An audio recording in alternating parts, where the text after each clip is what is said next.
The first thought that I have when I open my eyes is, I made it to another day. I didn't die in my sleep.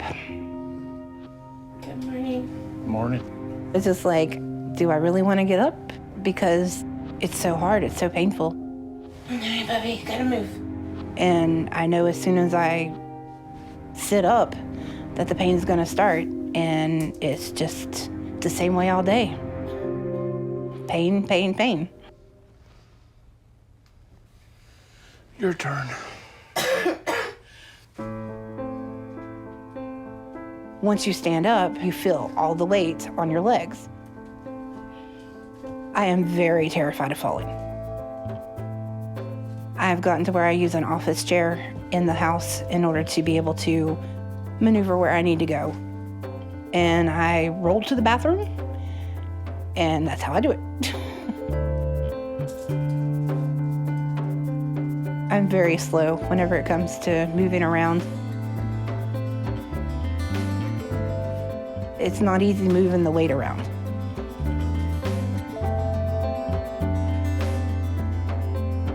Hey, babe, Yeah. can you come and put a towel on the side of the tub for me? Yep. And grab a washcloth. Me and Delana's been married for 6 years. I think we have a very good relationship.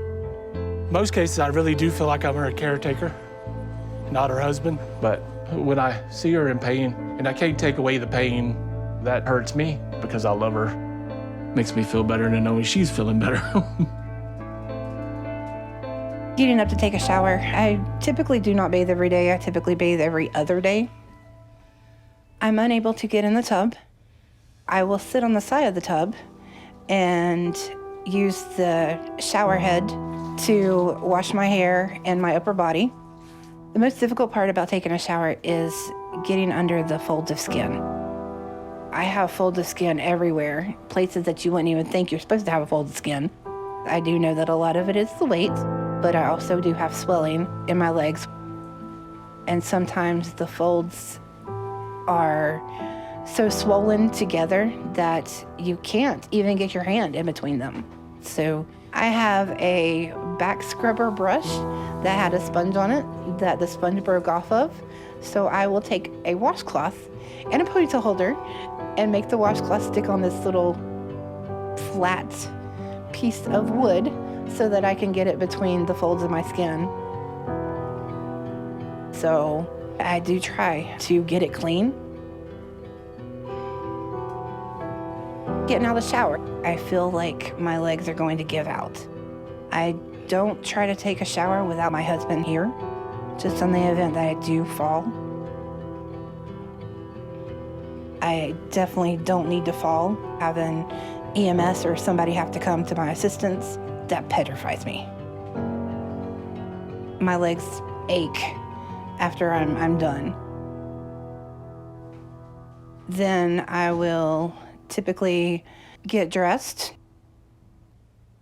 I have a little grabby tool that I use to pull my pants up because I can't bend over far enough to do so on my own. Just to stand up long enough to pull my pants up is excruciating.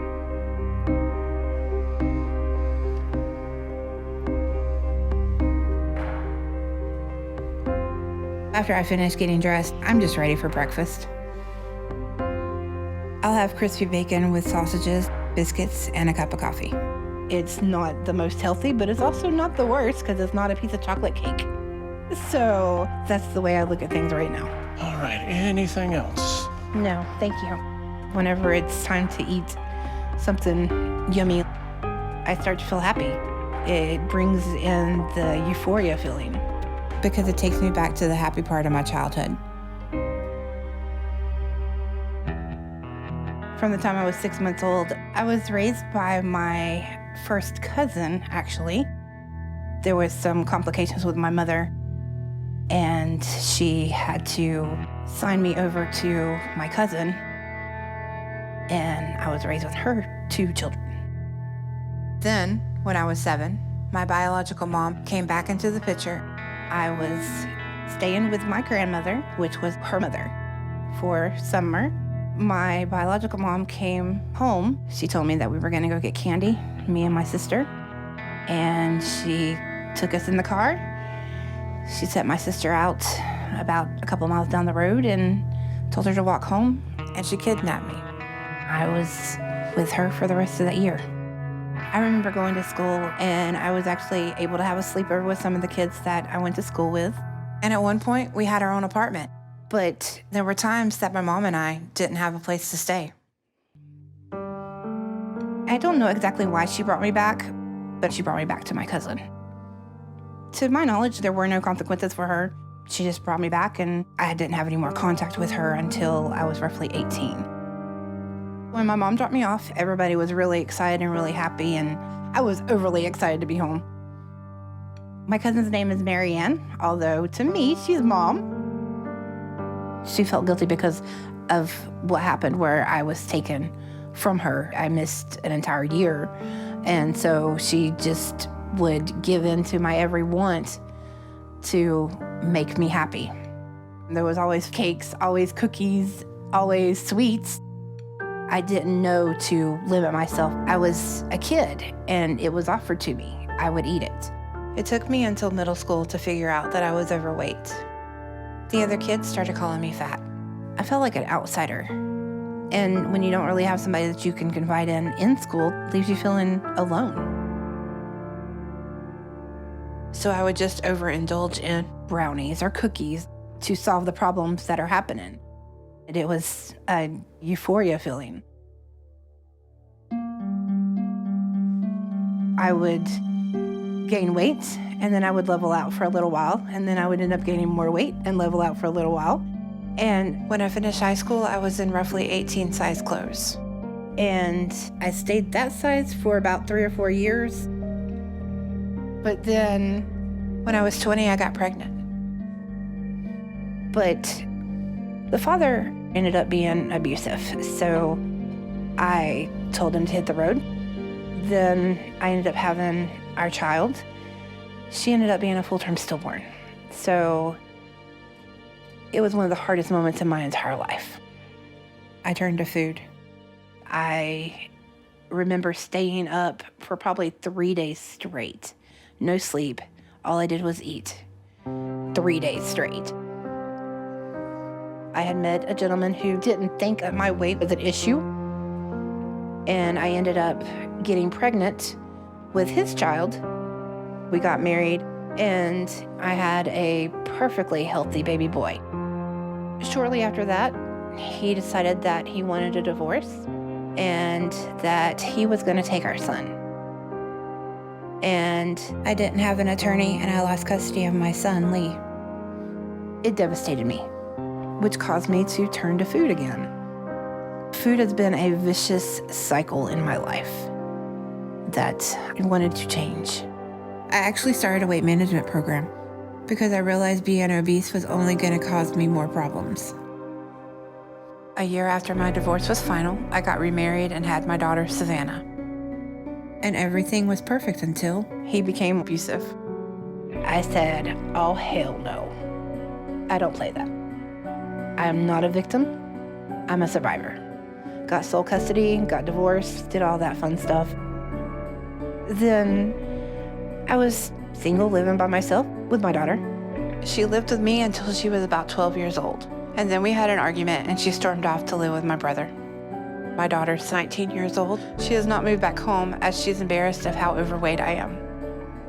I moved and was living on my own at that point. And I decided to try online dating because why not? It's the thing to do.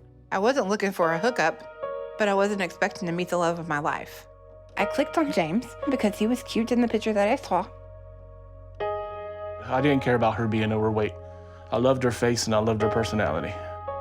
Our first date was actually a breakfast date because we both worked nights. So it was kind of like it worked out. And then the next day we went out to lunch. And a couple of days later we went out again. And it just kept happening. We just decided to keep going out. During this little relationship time thingy, I ended up getting an infection in my leg. The infection caused a really big scab on my leg. The doctor thought that it was Rocky Mountain spotted fever from a tick bite. So I was in the hospital for 5 days. James was there by my side, even though we had only been dating about a month. The doctor said that I would need somebody there to help take care of me at home. I was pretty much, there to help her and everything, and I kind of never left after that. I decided I'd move in with her at that point.